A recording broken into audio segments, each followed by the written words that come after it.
des mots qu'on veut plus prononcer, mais il faut quand même bien se poser les questions. Roland est avec nous pour évoquer la situation des actions européennes et dresser peut-être quelques lignes en matière de stratégie action en Europe. Roland Caloyan, qui est responsable de la stratégie action européenne de Société Générale CIB. Bonjour Roland. Bonjour Grégoire. Qu'est-ce qui est pricé dans les indices actions en Europe? Alors, je dis les indices actions en général, mais vous regardez les choses un peu plus finement, notamment avec des indices sectoriels qui permettent de comprendre un petit peu quels sont les messages envoyés par le marché action européen, encore une fois, après ce fort rebond qui a permis, entre guillemets, je le dis, d'effacer les pertes liées au déclenchement de la guerre en Ukraine. Eh bien, effectivement, quand on regarde au niveau du marché, on a eu un fort rebond. Les niveaux ne sont pas si déprimés que cela au niveau du marché. Mais en fait, il y a, quand on regarde dans le détail, il y a quand même beaucoup de pessimisme sur les actions européennes. L'indice, lui, est tiré par l'excellente performance des secteurs liés aux matières premières, évidemment, pétrole, métaux et mines, et aussi les défensifs, qui ont plutôt bien résisté. Quand on regarde un petit peu nos modèles qu'on a, où on compare un petit peu les cycliques, le compartiment cyclique du marché et les secteurs défensifs, on est aujourd'hui sur des niveaux où on price un PMI manufacturier dans la zone euro autour de 45. Donc en dessous de 50, le PMI indique une contraction de l'économie. Et là, on est à 45.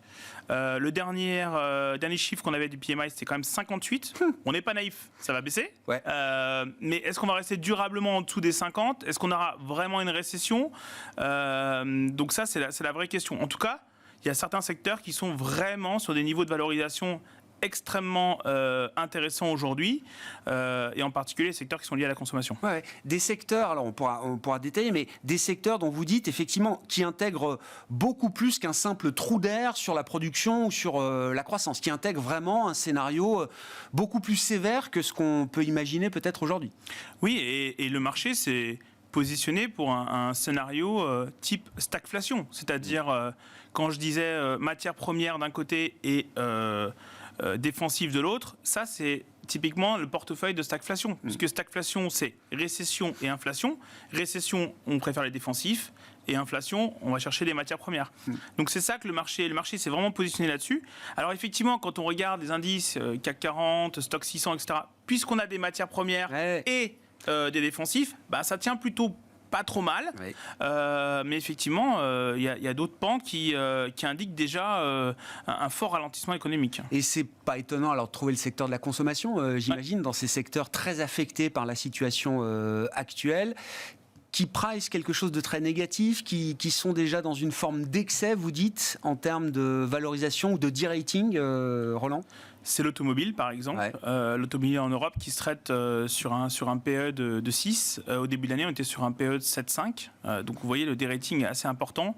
Et quand on compare en historique, à 6, on est proche des plus bas historiques.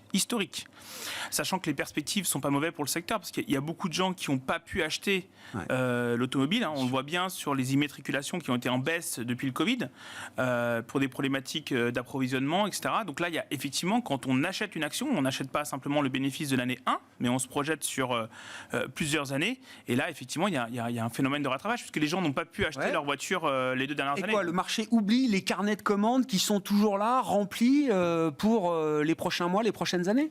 C'est effectivement... nous, on est resté à l'écart du secteur automobile pendant un moment. Et effectivement, là, sur les niveaux de valorisation, on dit on ne peut plus. Et on est repassé surpondéré dans notre stratégie sur le secteur automobile. Effectivement, on pense qu'il y a beaucoup aujourd'hui de pessimisme sur le secteur. Est-ce qu'il y a d'autres secteurs dans la consommation là, qui vous paraissent être en excès de pessimisme aujourd'hui, malgré effectivement un environnement qui est inquiétant, Il ne s'agit pas d'être... on n'est pas dans un monde de bisounours aujourd'hui où le verre ne serait qu'à moitié plein en permanence. Autre secteur qu'on a remonté récemment, pareil, sur des questions de valorisation, c'est la distribution spécialisée, distribution généralisée, pas alimentaire. Je comprends. Là, c'est pareil. On est sur des niveaux de valorisation qu'on avait atteint en mars 2020. Mars 2020, les boutiques étaient fermées. C'est-à-dire que les gens ne pouvaient même pas aller acheter des nouveaux vêtements, etc. Et aujourd'hui, on retrouve ces niveaux-là. Donc j'entends effectivement qu'il y a avec l'inflation, il va y avoir un problème et potentiellement un peu de tension sur le pouvoir d'achat des Européens. Quoique, on peut en discuter aussi parce qu'il y a quand même un taux de chômage qui est historiquement bas, vous l'aviez rappelé. Voilà. Il y a un niveau d'épargne qui est très très élevé. Et puis, si on prend en compte le fait qu'il y avait beaucoup de gens qui étaient en chômage partiel et qui maintenant sont à 100%, voire en intégrant les heures supplémentaires, les primes, etc.,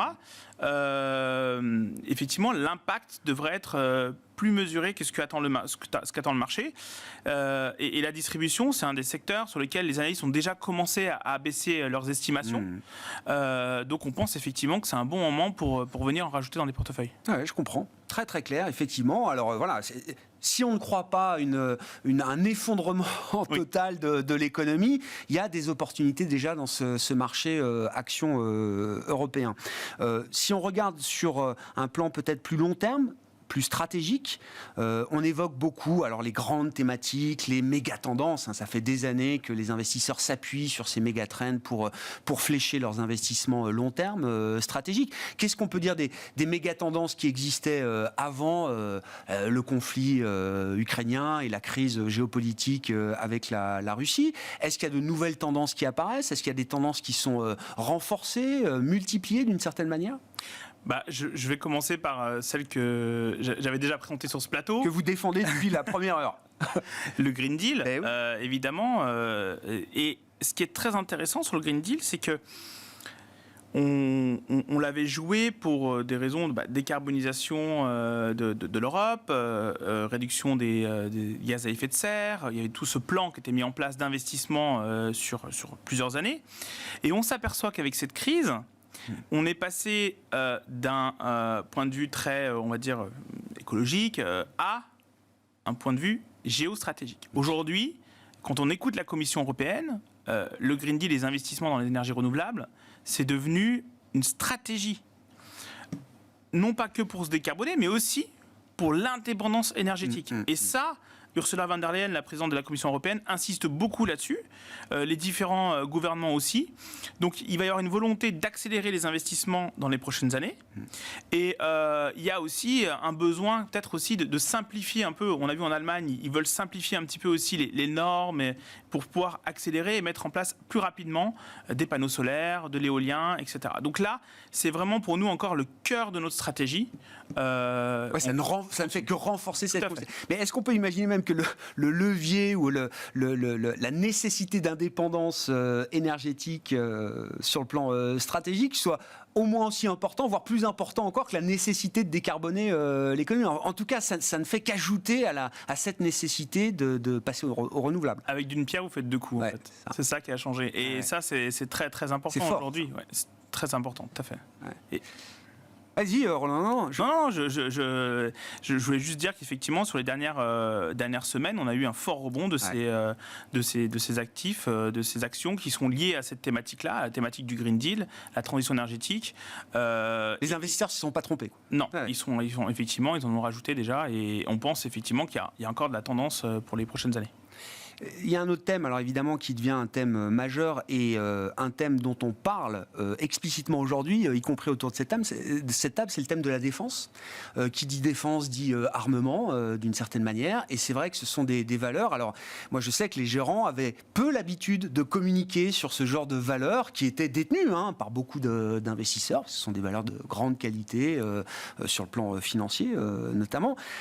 Là, on va parler des perspectives.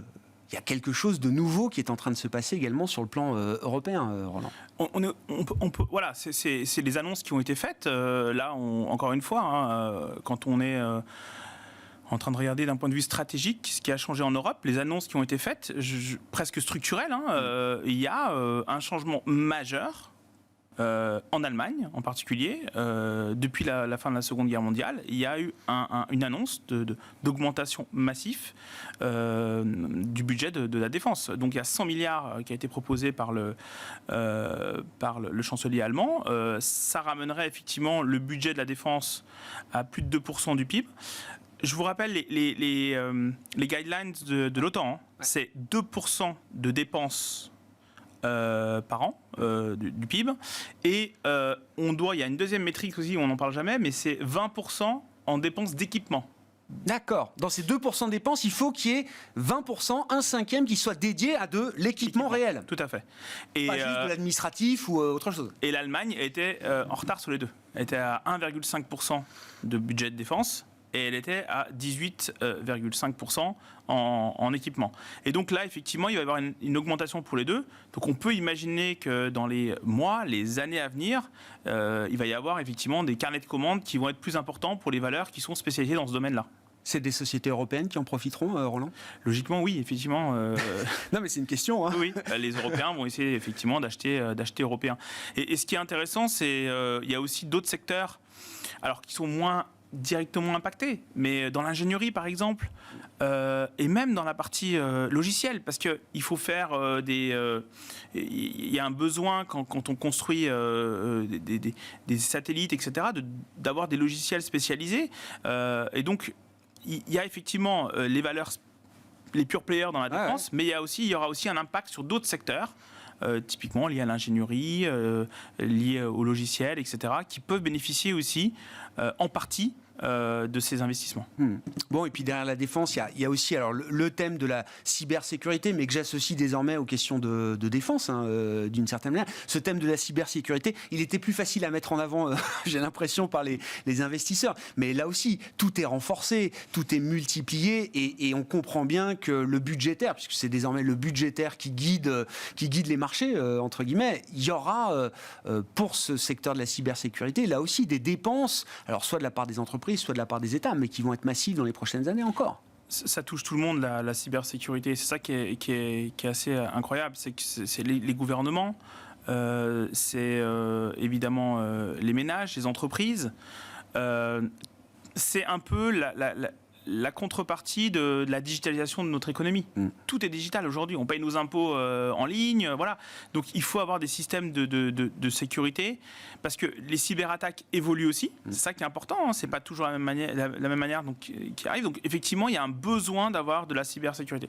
Alors, le problème, c'est pour les investisseurs européens qui nous écoutent, c'est qu'il n'y a pas beaucoup de valeur en Europe. C'est très américain. Mais ce qui est intéressant, c'est qu'on commence à voir effectivement des grosses entreprises, Google par exemple, qui commencent à s'intéresser à des entreprises spécialisées.